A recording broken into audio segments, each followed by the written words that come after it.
Kenya soon is entering into a phase where the entire government, the entire nation will end up into a vacuum. Meaning? Meaning, something can happen anytime very soon, and we shall have a vacuum. A vacuum is that the president will not be there, the deputy will not be there, and then there will be struggle of power. I don't know whether you're seeing what I'm saying.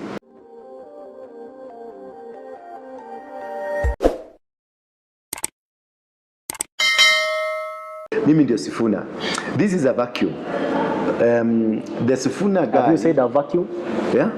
Just a vacuum. This is a vacuum. And when we have such a vacuum, it is very dangerous. And saying Mimi ndio Sifuna, these young people, they didn't have somebody to identify with. So it is like when Sifuna came up, it is not his own agenda to come up. He was pushed by people to come up. Meaning, these guys, the agencies are trying to find an identity, which can be of a good solution to them, or a distraction to them, which can make them grow or which can make them to be destroyed. When you find that people are protesting, people are coming out in the large number, they are coming out in large number, more especially the young people, because they didn't have a leader to lead them, to harmonize them. So the challenge here is, will Sifuna be able to harmonize them? The Gen Z fraternity are very fragile. They can be with you today, tomorrow they are not with you. They will depend on how they are going to be incited. They are depending on how they are going to be given some incentive, because most of them are poor. If they are given some money, they will be able to behave like, so you see the goons of Sakaja in Nairobi. They are young people who came to fight fellow young people from the streets, because the other were demonstrating, and Sakaja paid some young people to come and fight, very young people. You see, these young people, they are not well coordinated. They were lacking somebody to coordinate them. If I was Sifuna, I will concentrate in building structures with the young people, and also give them more room to participate, and give them more energy to do their will, so that they can become a force to change this nation. Therefore, the Sifuna wave is because of a vacuum. If he is not very careful, all young people during the Mau Mau, Kenyatta came and called Mau Mau a disease. And then he thrashed them out. When Moi came, he also did the same. When Kibaki came to power, he did the same. It's young people who propelled him, but remember, the people that were in Kibaki, they were all Makerere University graduates, old people. Then when Ruto again came, he did the same thing. When Uhuru came, he did the same thing. So this is the tragedy that we have. When I was Mungiki, I was young, and I was doing this work for these people that they told me, you are the future leader, you are the tomorrow leader. Until today, I'm still struggling to become a leader. They promised me. So this is why I'm telling you, young people should harmonize themselves, come together themselves, and if luckily God can create a leader for them, then they go straight, not for negotiation. They go straight, the way we went to parliament, the way we went to everywhere. Let us get into the parliament and crash it. Let us go to State House, crash it. Let us go to anywhere, the governor headquarters, crash them, and they build a new nation. Yes. Can Sifuna be able to fit in Raila's shoes? Sifuna is a balloon. Sifuna is a movement. Yes. Not just a balloon. He's a balloon. Him is a balloon. He's propelled, he's pushed, he's a balloon. And this balloon, it is big and it's working for now. The ability to sustain the move, because behind him, there are strings that are pulling him. There are things that are engineering him. I've been that. I've been in such a situation. When you have strings that are pulling you, you don't have that 100% independent mind. You are controlled, because Sifuna will be moving around. Very soon, he'll be exhausted because of finances. He will still go back to these same people, and they will give him money. they will start financing his campaigns. And therefore, when they start financing your campaign, you lose. You lose your integrity, you lose your position, you lose your stature. And from there, they will be controlling you. And that's the mistake. That's why I'm saying we need a revolution before or just within this year. And remove everybody, then create a new system. Maybe how do you see the future of Sifuna after 2027 elections? The most unfortunate thing with where he's come from, I don't know, maybe God will guide him and help him to come out of it. But where he's come from, the tribe he's come from, it operates like, behaves like it's a caste region, because they push very well. Masinde Muliro pushed very well. Wamarwa pushed very well. Jirongo pushed very well. Those people, the leaders that have been there, they pushed very well. But when they come to even now, our movement we have. Yes, when they come now to breaking the ice, they disappear. The most unfortunate thing with them. I don't know, maybe Sifuna is going to bring a different thing altogether, a different thinking altogether, but I can see there is a spiritual hindrance within that community, because Raila was using them, the community. The leader used to say, I come from Nabongo. So Raila was portraying as though he's a lawyer, yet a Luo, and also saying, I'm married to the same lawyers, just like Ruto is doing, that his wife from the Luya community. But this is something that comes to haunt. Look at now the Speaker of the National Assembly, Wetangula. Where is he now? Look at Mudavadi. Where is he now? There is a place they reach and then they fade. My prayer is that Sifuna will not fade. Will he be able to clinch the senatorial seat or? No, I don't think he's going to vie for a senatorial or a governor seat. When they come as a united opposition, he will be part of the people on the negotiation table. Most likely, if I can look at the way they are behaving, not that what is likely to happen, if you look at the way they are behaving, Kalonzo is most likely to become the president, Matiang'i is most likely to become the deputy, or vice versa. Matiang'i could be the president, Kalonzo deputy, or Kalonzo being the president and Matiang'i the deputy. Then we will have somebody like Sifuna being the deputy president. Deputy president? No, sorry. A senior position of like a minister for internal security or a minister, a strong position. Then they will create the position of a prime minister. Then either they will clear Wamunyoro, or somebody else from the Kikuyu land will be lifted up to occupy the position of the prime minister. Then we shall have any other, like Babu will run for the governor, but most likely Babu will run for deputy governor.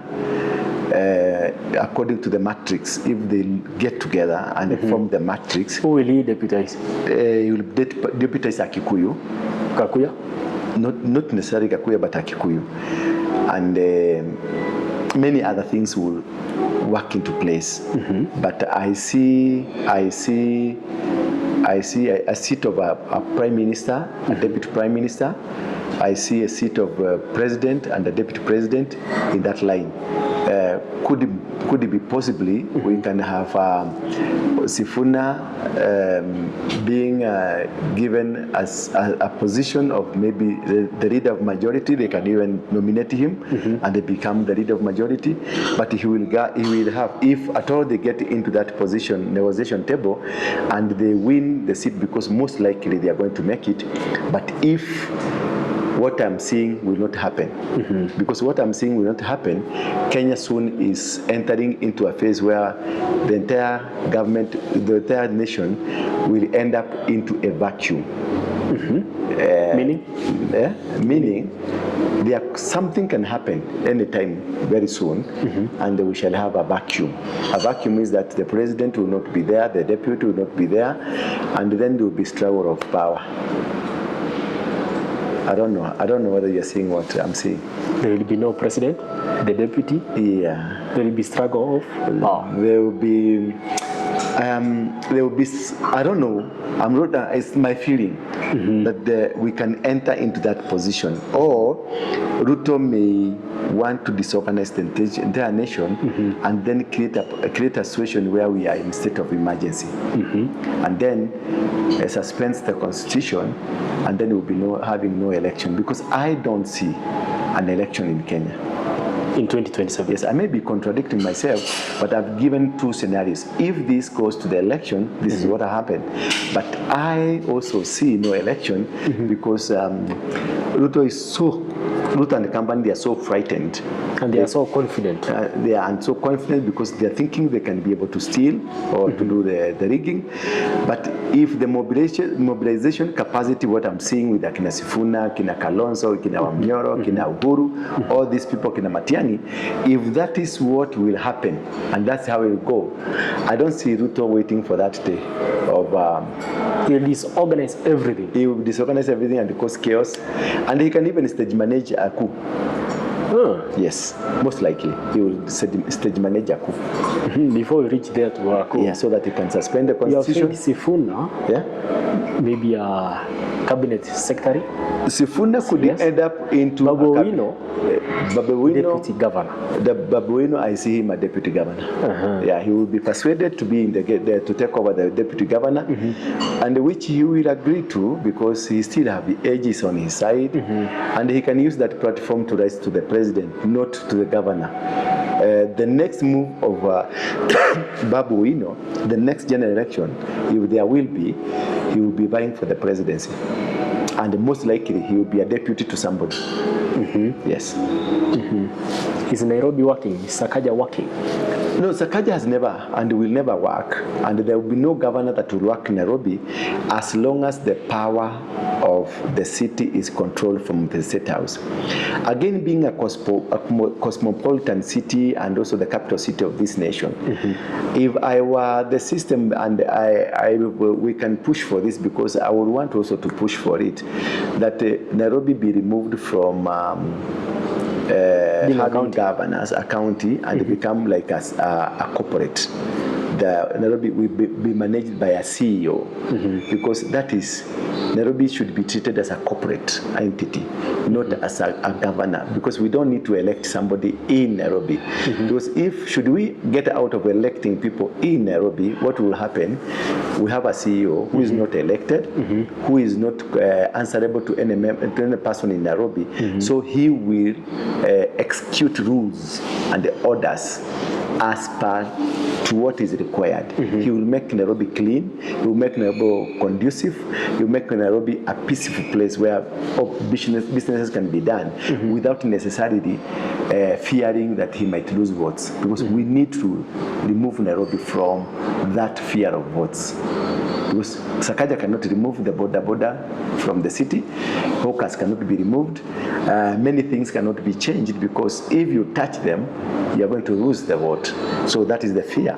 And that's why all the governors in Nairobi have failed totally. But if you come to Nakuru, you find Susan is working well.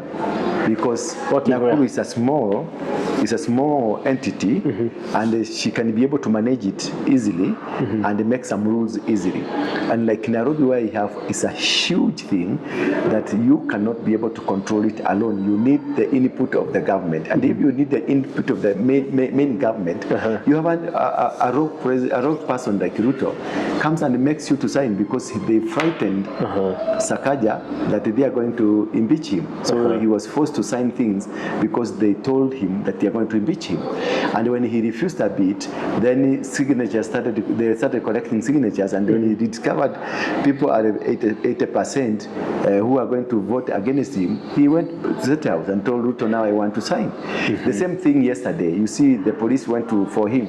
It is not because of him refusing to go to the Senate, but there is something behind him that he is supposed to do, and he was trying to refuse now, and then they send the police.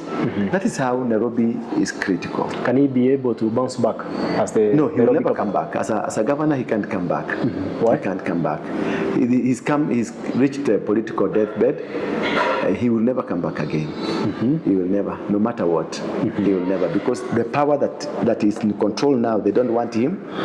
Again, The Kikuyus who voted for him, they will not vote for him. The Luyas who voted for him, they will not vote for him. And people will now be openly be told he's not a Luya, he's a Kalenjin. Yes. Yeah. Nani Jalango? Senator? Jalango for senator, I'm not very sure. But that's a project, the Omolos project to tame Sifuna. And because he will not be able to tame Sifuna, at some point he will be dropped. He'll go back to Langata. Yeah, he will be dropped because he's useless. Yeah, he will not do the functions of what they brought him for. To tame Sifuna. Against Sifuna. Because now nobody can be able to fight against Sifuna. The pressure is too high. And now you cannot be able to tame Sifuna that is not interested in the Senate seat. He will be in the national table discussing about the national cake. Thank you. Mama Miradi is back in Nairobi. Mama Miradi is always there. Mama Miradi is a mole. It's a mole for Ruto. Yeah, Mama Miradi is always a mole and is working for Ruto. He's being a project forever. And they do business together. And she holds brief for Ruto's businesses. So nobody can come and convince me that she's in the opposition. She's not. She's not. She's not. She's in DCP. Whether she's in DCP, you can be in DCP, but in an operation. I don't trust her. She's my friend, but I don't trust her. Yes.